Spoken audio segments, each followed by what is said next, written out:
it's strange, I would say perhaps a little absurd for a senior politician, not least the Home Secretary, to think it's their place to advise a protest movement on when they should or should not be protesting. It's also useful to give a little bit of context because he actually, first of all, called for us to stop protesting in October.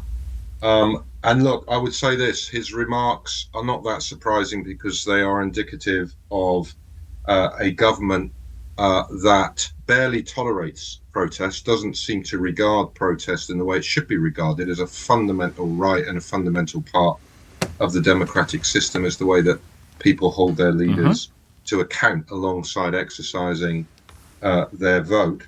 But listen, in answer to his question, don't you think, let's frame it as a question. I don't think he was really putting it as a question. Let's pretend that he was.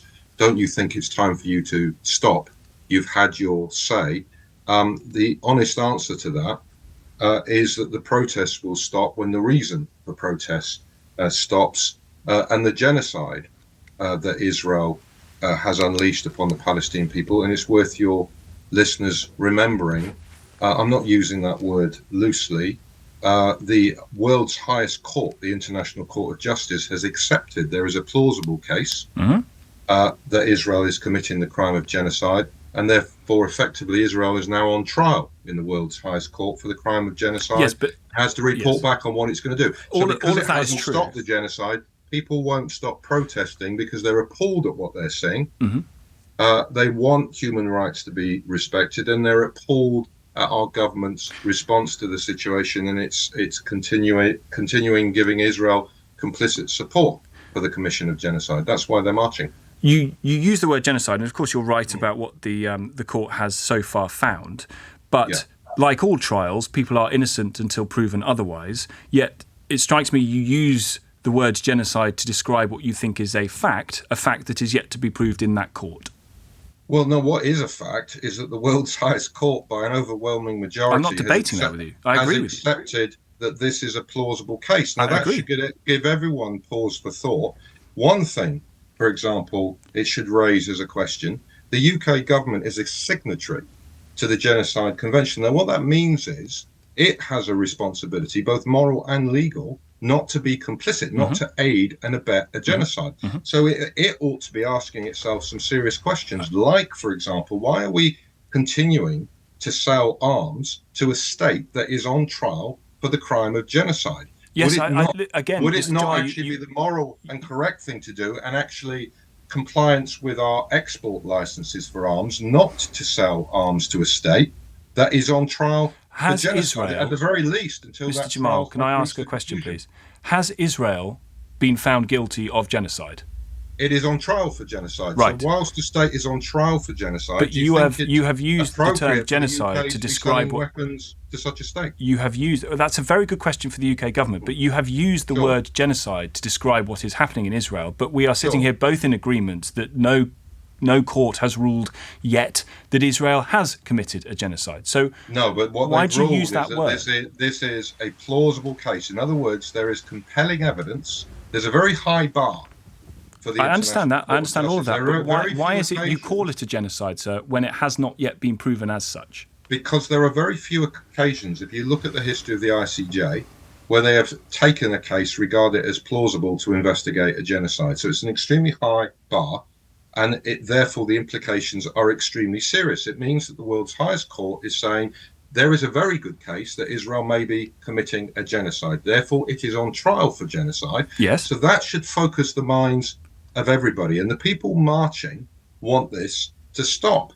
They are marching because over 30,000 Palestinians have been killed. The World Food Programme has said there are more than 300,000 Palestinians right now facing starvation. Why? Because Israel will not allow them access to food, water, fuel, and essential medical supplies. The World Health Organization has said there is now in Rafah a risk of a major outbreak of epidemics that would kill many 10,000s more than the 30,000 who have already been slaughtered by Israel, including over 12,000 children. There are 1.7 million Palestinians who are displaced, sheltering where they can in the cold and the rain. Now, any decent person wants that to stop, That's why people are marching, because they don't see the government taking effective Yes. action to call And for there are that. many ways in which that could stop, of course. One of the ways that Sure. Israel has said is the hostages be handed back.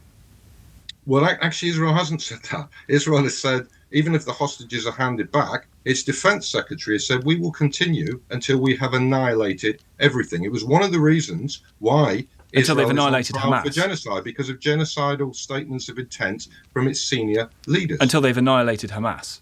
No, he said, until we've annihilated everything. And the International Court of Justice accepted that as a plausible statement of genocidal intent. The Labour Party didn't vote for an SNP motion, which, amongst other things, called what's happening in Gaza collective punishment. We've just had the Shadow Education Secretary on this programme, Labour MP, saying because no one had yet made the final decision about collective punishment, it hadn't been ruled upon by a court, that they felt uncomfortable in voting for that.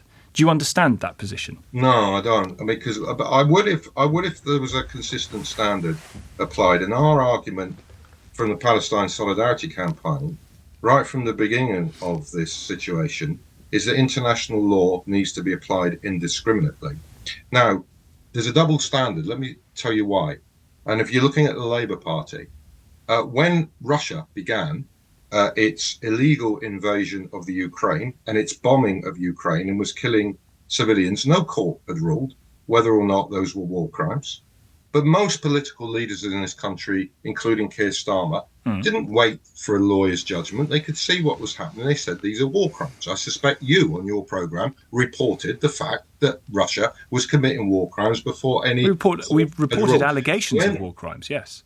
When we see what Israel is doing, and Keir Starmer was asked on your station the question, is it wrong, is it illegal for Israel to withhold food, fuel, water, and essential medical supplies? And his answer was, well, I think Israel has that right. Now, he subsequently tried to retract that and said, oh, no, I was trying to answer another question. But everybody heard what he said. But straightforwardly, we know we don't need to wait for the judgment. If we understand international law, if we read what it says, that's collective punishment. That is a war crime. I'm going to have to let you go in a moment, but I wondered about where these protests go next, particularly the concern that there's been about protests outside of, in this case, MPs' homes. That's too far, isn't it? Well, we don't support people protesting outside MPs' homes. For me, actually, that's an issue. It's not an issue of security. It's not inherently a threat to someone's security for a protest, even if it's peaceful, to take place outside a home. For me, that's an issue of privacy and respect for the privacy of members of parliament and their family. I would extend that, by the way, to journalists. I think there are questions to be asked of journalists. If we all agree that MPs have a right for their families' privacy to be respected, why are journalists regularly door-stopping MPs outside of their homes? But what we're actually seeing at the moment is a conflation of what should be straightforward for everyone about respect for people's homes with an injunction that actually the government should look carefully at stopping protests outside Parliament, outside council chambers, and outside MPs' offices. We don't accept that at all. Those are absolutely legitimate places for peaceful protests to take place. And any attempt to abrogate the right to do that would be a fundamental assault upon our democratic freedoms.